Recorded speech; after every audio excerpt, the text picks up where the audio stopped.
Tonsil 4 तरह के होते हैं। टॉन्सिल को हम लोग वर्डेयर रिंग का हिस्सा कहते हैं। जानना ये जरूरी है कि टॉन्सिल करता क्या है। सबसे जो टॉन्सिल कॉमनली जिसको कहा जाता है वो है प्लेटाइन टॉन्सिल को। इसमें इन्फ्लेमेशंस होते हैं, रेडनेस होता है, तब इसको हम लोग कहते हैं टॉन्सिलाइटिस। स्ट्रेप्टोकोकल इन्फेक्शन जो टॉन्सिलाइटिस कराता है। टॉन्सिलाइटिस के अलग अलग टाइप हैं। टॉन्सिलाइटिस किन लोगों में सबसे ज्यादा होने की पॉसिबिलिटी है? अगर टॉन्सिलाइटिस हुआ हो तो कैसे हम पहचानें? बच्चा बहुत बार कह नहीं सकता है, तो आप कैसे समझ सकते हैं अगर टॉन्सिलाइटिस है तो क्या करना चाहिए? वो रूल आउट नहीं करते हैं तो फ्यूचर में ये बहुत बड़ा कॉम्प्लिकेशन हो सकता है। कारण हियरिंग इम्पेयरमेंट बच्चे लोगों में हो सकता है। Hello, welcome back. मैं डॉक्टर डीपी सिंह। आज हम लोग टॉन्सिल के बारे में बात करेंगे कि टॉन्सिल क्या है, टॉन्सिल कितने तरह के होते हैं और ये कहाँ सिचुएटेड होते हैं, इसमें इन्फेक्शन होता है तो किन किन कारणों की वजह से इन्फेक्शन होता है और इसको क्या कहते हैं। नेक्स्ट कि इस पे अगर किसी को टॉन्सिलाइटिस है तो क्या क्या सिम्टम के जरिए वो इंडिकेट करता है और इसके क्या कॉम्प्लिकेशन होते हैं, कब टॉन्सिल का ऑपरेशन होना चाहिए और कब नहीं होना चाहिए, इन सारी चीजों पर हम लोग बात करेंगे। तो सबसे पहला देखते हैं कि टॉन्सिल है क्या। तो टॉन्सिल लिम्फॉइड टिश्यू का एक मास है जो हमारे नेक में सिचुएटेड होते हैं। टॉन्सिल 4 तरह के होते हैं। सबसे पहला जो हम लोग देखते हैं जिसको कहते हैं एडिनोइड्स, ये हमारे नेजोफेरेंजियल एरिया में सिचुएटेड होता है। Upper part of the nasopharynx में ये सिचुएटेड होता है, या फिर इसको नेजोफेरेंजियल टॉन्सिल भी कहते हैं। दूसरा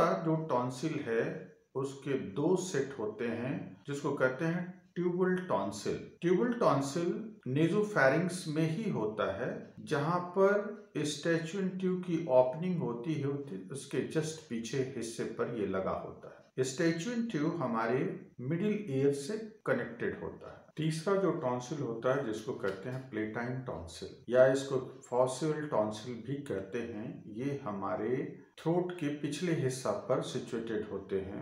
ये भी 2 सेट में होते हैं, राइट एंड लेफ्ट। और नेक्स्ट जो है वो है लिंगुअल टॉन्सिल। तो लिंगुअल टॉन्सिल जो है वो हमारे टंग के बेस पर मौजूद होता है। तो ये 4 तरह के टॉन्सिल हैं जो अलग अलग जगहों पर सिचुएटेड है। अब ये सवाल उठता है कि टॉन्सिल को हम लोग वर्डेयर रिंग का हिस्सा कहते हैं। वर्डेयर रिंग एक साइंटिफिक रिंग है जो हमारे नेक में लगा होता है। ये टॉन्सिल क्या काम करता है, सबसे इंपॉर्टेंट बात है, सबसे जानना ये जरूरी है कि टॉन्सिल करता क्या है। तो टॉन्सिल हमारे बॉडी के अंदर जितने भी कुछ फॉरेन चीजें जाती है, जैसे कोई बैक्टीरिया का इन्फेक्शन हो, वायरस हो, उन सभी चीजों के अगेंस्ट ये फाइट करता है। इसीलिए हमारे नेजल रूट के जरिए या ओरल रूट के जरिए किसी तरह के कोई जो बैक्टीरिया है, बाहरी बैक्टीरिया जब हमारे बॉडी के अंदर इंटर करता है तो यहाँ पर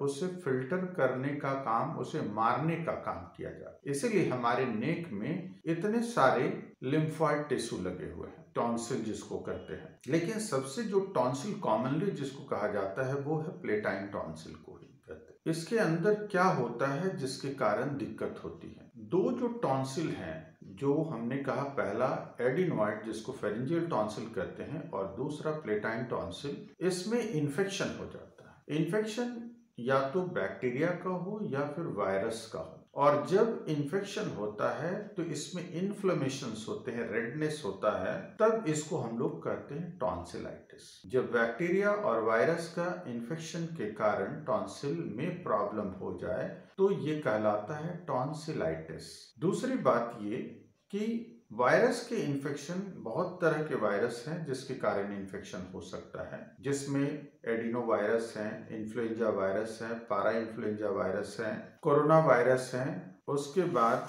राइनो वायरस हैं, इंटेरो वायरस हैं, बहुत सारे वायरस हैं जिसके कारण टॉन्सिलाइटिस होता है। और दूसरा है बैक्टीरिया के कारण। जो सबसे कॉमन बैक्टीरिया होता है वो है स्ट्रेप्टोकोकल इन्फेक्शन जो टॉन्सिलाइटिस कराता है। अगर टॉन्सिलाइटिस हुआ है तो टॉन्सिलाइटिस भी बहुत तरह के हो सकते हैं। सबसे पहला, टॉन्सिलाइटिस के अलग अलग टाइप हैं। पहला हो सकता है कोई एक्यूट टॉन्सिलाइटिस।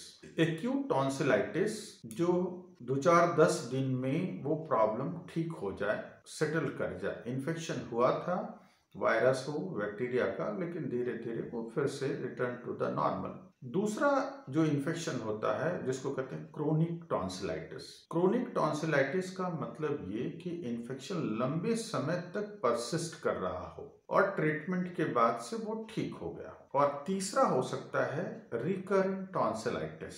रिकरेंट टॉन्सिलाइटिस वो जो कि बार बार अगेन एंड अगेन इन्फेक्शंस हो रहे हैं। तो ये 3 तरह के हो सकते हैं, एक्यूट टॉन्सिलाइटिस, क्रोनिक टॉन्सिलाइटिस और रिकरेंट टॉन्सिलाइटिस। टॉन्सिलाइटिस किन लोगों में सबसे ज्यादा प्रोमिनेंट है, होने की पॉसिबिलिटी है? तो सबसे ज्यादा टॉन्सिलाइटिस 5 से 15 साल वाले बच्चे लोगों में ज्यादा कॉमन माना जाता है। ऐसे तो टॉन्सिलाइटिस किसी भी एज में होने की संभावनाएं हैं। एडल्ट लोगों में भी टॉन्सिलाइटिस होता है, लेकिन सबसे कॉमन जो है 5 से 15 साल वाले बच्चे ही ज्यादा इससे इन्फेक्टेड होते हैं। अगर टॉन्सिलाइटिस हुआ हो तो कैसे हम पहचाने कि वो टॉन्सिलाइटिस है? जब कभी भी टॉन्सिलाइटिस होता है तो डिफिकल्ट इन स्वेलोइंग, किसी को घोंटने में दिक्कत होने लगता है, गले में दर्द होने लगता है। इसके बाद फीवर होता है, चेंज ऑफ वॉइस चेंजेस होता है,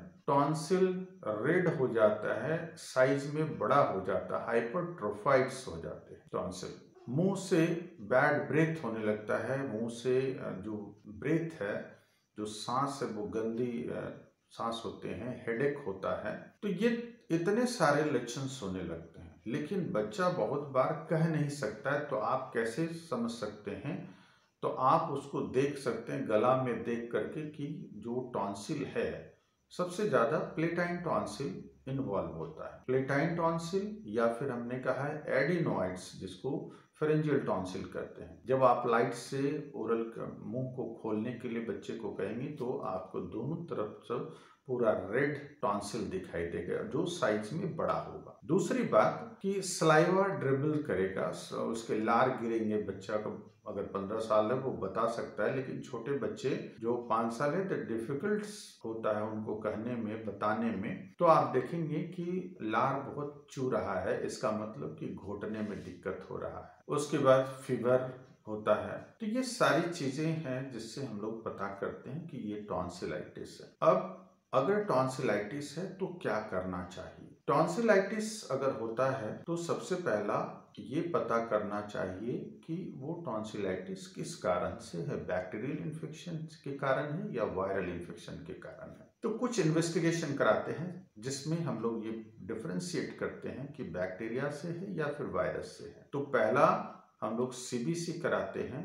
सीबीसी से डब्ल्यूबीसी के देखते हैं, पॉलीमॉर्स को देखते हैं कि क्या स्थिति है, कितने लेवल्स हैं, कितने बढ़े हुए हैं। दूसरा है थ्रोट स्वाब कराते हैं इन्फेक्शन को देखने के लिए कि किस तरह के बैक्टीरिया का इन्फेक्शन है। और तीसरा है एएसओ टाइटर कराते हैं, जिससे ये पता करते हैं कि स्ट्रेप्टोकोकल इन्फेक्शन है कि नहीं, और इसी बेस पर ट्रीटमेंट करते हैं। वायरल इन्फेक्शन के कारण अगर टॉन्सिलाइटिस डेवलप हुआ है तो वो धीरे धीरे ठीक हो जाता है, सेल्फ लिमिटिंग है।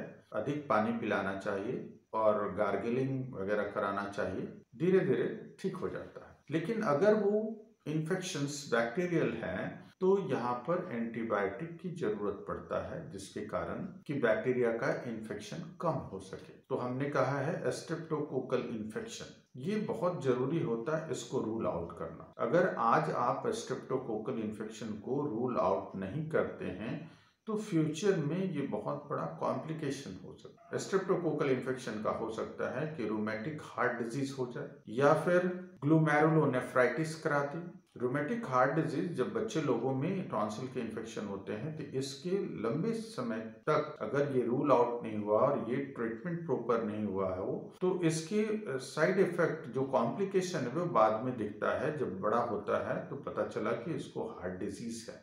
आज हमारे इंडिया में बहुत सारे एक खास एज में जब पता चलता है तो पता चलता है कि ये रोमैटिक हार्ट डिजीज के कारण ही हुआ। कभी भी रोमैटिक फीवर इनको हुआ था, स्ट्रेप्टोकोकल के इन्फेक्शन हुआ था जिसकी वजह से ये हुआ, या फिर ग्लोमेरुलोनेफ्राइटिस मतलब किडनी की ग्लोमेरुलस जो नेफ्रॉन है उसमें सूजन हो गया, या post streptococcal reactive arthritis develop कर जाता है, या फिर पेरिटॉन्सिलर एब्सिस बन सकता है, या फिर टॉन्सिल के कारण ऑब्स्ट्रक्टिव स्लीप एपनिया हो सकता है, या फिर इसके कॉम्प्लिकेशन हो सकते हैं कि रिट्रैक्शन ऑफ टिम्पैनिक मेम्ब्रेन। बहुत सारे लोग कहते हैं कि ऑपरेशन नहीं कराना चाहिए टॉन्सिल का, लेकिन जब कभी भी हाइपरट्रोफाइड टॉन्सिल हो, रिकरेंट टॉन्सिलाइटिस हो या क्रोनिक टॉन्सिलाइटिस हो, ऐसे सिचुएशन में बच्चे के टिम्पैनिक मेम्ब्रेन पर एक दबाव, नेगेटिव प्रेशर क्रिएट होता है, और नेगेटिव प्रेशर के कारण उसके जो टिम्पैनिक मेम्ब्रेन है मिडिल ईयर की ओर रिट्रैक्ट होने लगता है, जिसके कारण हियरिंग इम्पेयरमेंट बच्चे लोगों में हो सकता है, तो एक अलग कॉम्प्लिकेशन पैदा कर सकता है। इसीलिए जो ENT स्पेशलिस्ट हैं, जो सर्जन्स हैं, वो बेहतर तरीके से देखते हैं कि आखिर इसके अंदर टॉन्सिल के कारण कौन कौन से कॉम्प्लिकेशन डेवलप करने की पॉसिबिलिटी है, या फिर हो रहा है, तो वैसे सिचुएशन में वो एडवाइस करते हैं टॉन्सिलेक्टोमी के लिए, जिसमें टॉन्सिल का रिमूवल किया जाता है। हम ये नहीं कहते हैं कि हर बार जब टॉन्सिलाइटिस हो तो उसका रिमूवल होना चाहिए, लेकिन जब जरूरत है तो इसके रिमूवल होना चाहिए। हमारी वीडियो आपको कैसा लगा है हमारे कमेंट सेक्शन में कमेंट करके मुझे बताएं, और इसी तरह की और तरह की जानकारी लेकर हम बराबर आपके सामने उपस्थित होते रहेंगे। धन्यवाद।